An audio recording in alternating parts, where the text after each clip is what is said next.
Ibinasura ng Sandigan Bayan ang forfeiture case o pagbawi sa ill-gotten wealth umano ng mga Marcos dahil sa inordinate delay o sobrang tagal ng usad. Tugon ito ng anti-graft court sa motion to dismiss na inihain ng mga Marcos nitong Hulyo. Noong 1987 pa kinasuhan ng Presidential Commission on Good Government o PCGG sina dating Pangulong Ferdinand Marcos Sr., dating First Lady Imelda Marcos at umunoy dami nilang si Roman Cruz.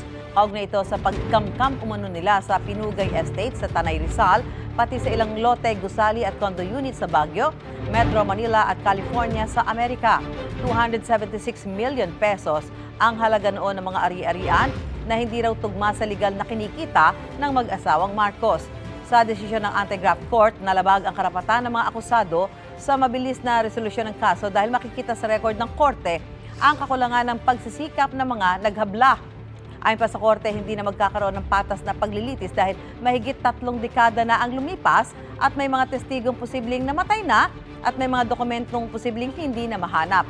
Ipinunto rin ng korte na 95 years old na si Imelda Marcos kaya posibleng hindi na malinaw ang kanyang mga alaala at masela na ang kanyang kalusugan.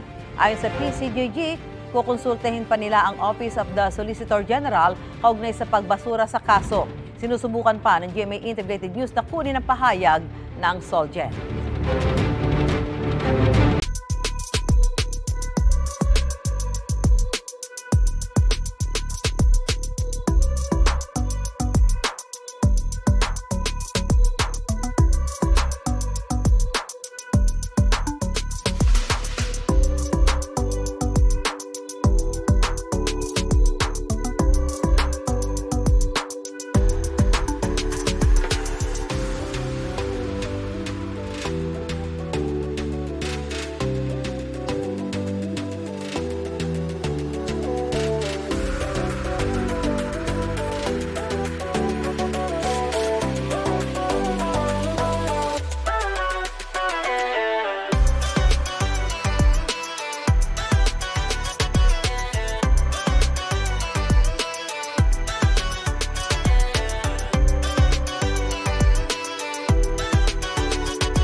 Mga kapuso, para una ka sa mga balita, mag-subscribe sa GMA Integrated News sa YouTube.